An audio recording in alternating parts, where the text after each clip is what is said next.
নমস্কার বন্ধুরা, সোমার রান্নাঘরে তোমাদের সবাইকে স্বাগত জানাই। আজকে আমি তোমাদের খুব সহজেই লাল মিষ্টি দই তৈরি করে দেখাবো। তাহলে চলো বন্ধুরা, দেরি না করে রেসিপিটি শুরু করা যাক। মিষ্টি লাল দই বানানোর জন্য প্রথমেই আমি হাফ লিটার দুধ নিয়েছি। এখানে ফুল ক্রিম দুধ আছে, আর লাগছে 100 গ্রাম টক দই, লাগছে গুঁড়ো দুধ, আর লাগছে চিনি। আজকে আমি তোমাদের খুব সহজভাবে মিষ্টি দইটা তৈরি করে দেখাবো। গ্যাসে একটা কড়াই বসিয়ে দিয়েছি, দিয়ে দেব চিনি।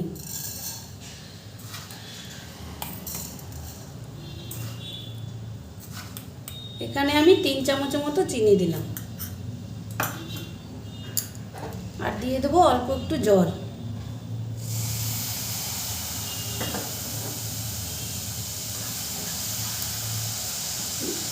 গ্যাসের ফ্লেমটাকে মিডিয়ামে রেখে অনবরত এই চিনিটা নাড়ব। চিনিটার একটা ক্যারামেল তৈরি করে নেব।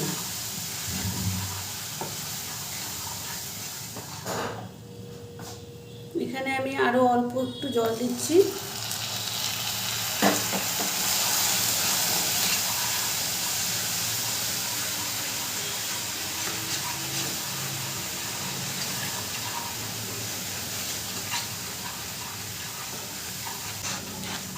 এভাবে অনবরত নাড়লে চিনিটা একটা সুন্দর কালার তৈরি হবে। চিনিটা এভাবে অনবরত নাড়তে নাড়তে চিনিটা একটা ক্যারামেল তৈরি হয়ে গেছে, সুন্দর একটা রং ধরে গেছে।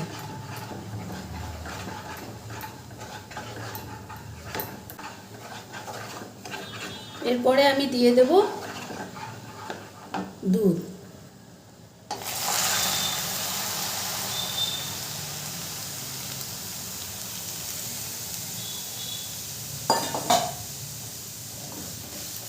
দুধটা দিয়ে খুব ভালো করে মিশিয়ে নেব। এটা জমাট বেঁধে গেলেও কোনো অসুবিধা নেই, দুধের সাথে এটা ফুটলে এটা গলে যাবে।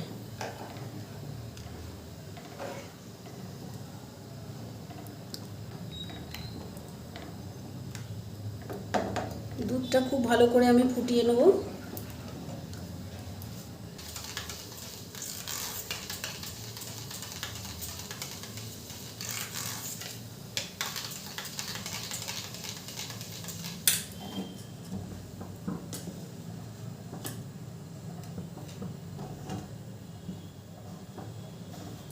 দুধটা খুব ভালো করে ফুটে উঠেছে, এরপরে দিয়ে দেবো চিনি।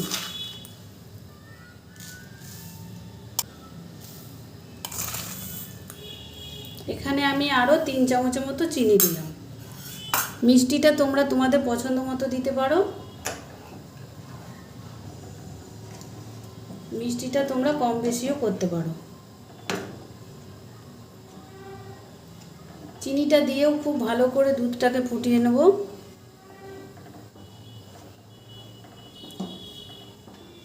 চিনিটা দিয়ে দুধটা খুব ভালো করে ফুটে উঠেছে, এরপরে গ্যাসের ফ্লেমটাকে আমি একদম লোতে করে দেব।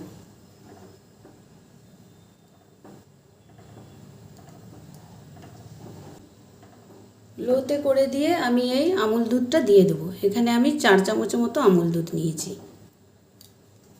এটাকে আস্তে আস্তে মিশিয়ে নেব যাতে ডেলা না পেকে যায়।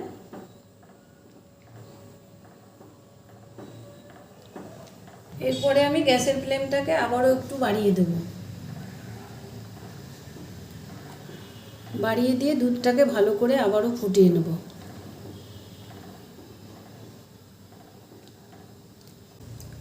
দুধটা খুব ভালো করে ফুটে উঠেছে, এরপরে আমি নামিয়ে নেব। দুধটা ঠান্ডা হয়ে গেছে, খুব বেশি ঠান্ডা করব না, একটু উষ্ণ গরম থাকতে টক দইটা মিশিয়ে দেব। টক দইটাকে আমি খুব ভালো করে ফেটিয়ে নিয়েছি। এই ফেটানো টক দইটা এরপরে আমি এই বাটির মধ্যে ঢেলে দেব।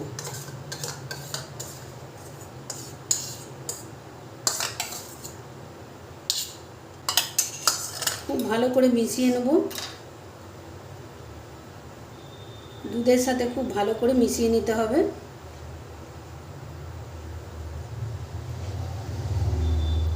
যাতে কোনো রকম দানা ভাব না থাকে।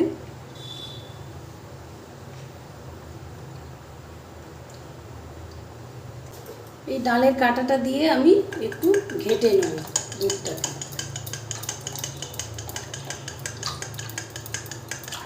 টক দই আর দুধের সাথে খুব ভালো করে মিশিয়ে নেব।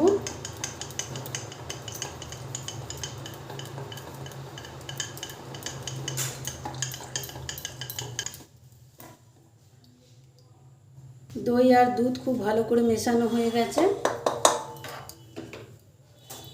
আজকে আমি এই স্টিলের বাটিতে তোমাদের দই পেতে দেখাবো।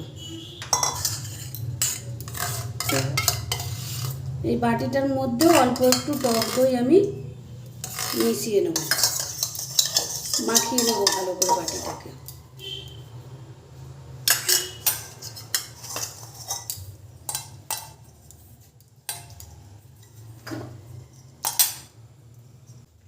বাটিটা খুব ভালো করে মাখানো হয়ে গেছে।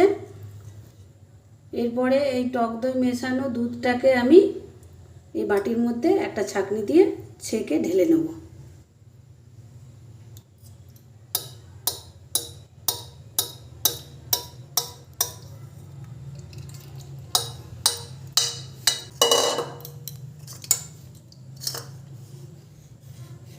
তো তুমি ছাঁকনি আসতে দেবে।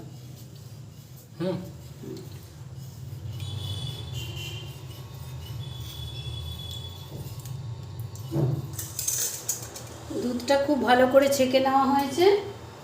এরপরে এই ঢাকনাটা দিয়ে আমি বাটিটাকে ঢাকা দিয়ে দেবো। তোমাদের কাছে যদি কয়েল পেপার থাকে তাহলে তোমরা কয়েল পেপার দিয়ে বাটিটাকে ঢাকা দিয়ে ভালো করে মুড়ে নিতে পারো। আমার কাছে কয়েল পেপার নেই, তাই আমি এই ঢাকনাটা দিয়ে ঢাকা দিয়েছি। এরপরে এই বাটিটা একটা সাইডে রেখে দেবো।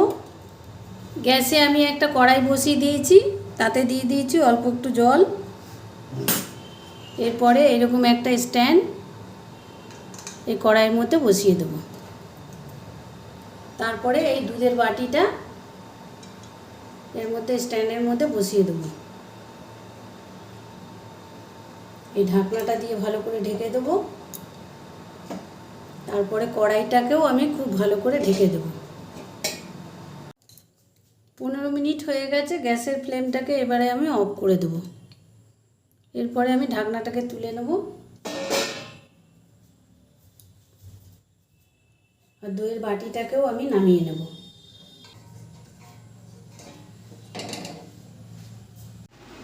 আধা ঘন্টা পর ফ্রিজ থেকে দইয়ের বাটিটা আমি বের করে নিয়েছি। এবার ঢাকনাটা আমি তুলে নেব।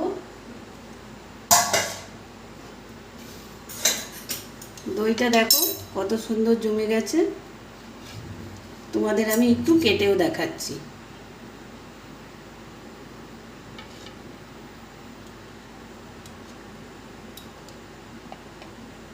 দেখো কত সুন্দর দইটা জমেছে।